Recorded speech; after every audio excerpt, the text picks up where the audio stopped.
Një aksident I rënd është regjistruar mesditën e së martës në aksin e vjetër nacional Vlorë-Fier pranë zonës së Shamogjinit. Si pasojë e aksidentit ka humbur jetën 34 vjeçari Albano Hoxha. Automjeti tip Ford me targa AA 668 LB I drejtuar nga 34 vjeçari Albano Hoxha ka humbur kontrollin duke dalë nga rruga dhe shpërplasur me barierat mbrojtëse. Përplasja ka qenë shumë e fortë, ndërsa 34 vjeçari është dërguar fillimisht me urgjencë drejt spitalit në gjendje shumë të rëndë shëndetësore.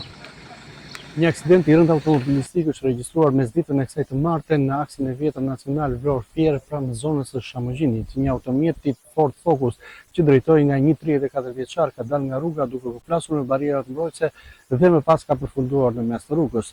Drejtuesi I automjetit është dërguar me urgjencë drejt Spitalit Rajonal të qytetit të Vlorës në gjendje shumë të rëndë shëndetësore.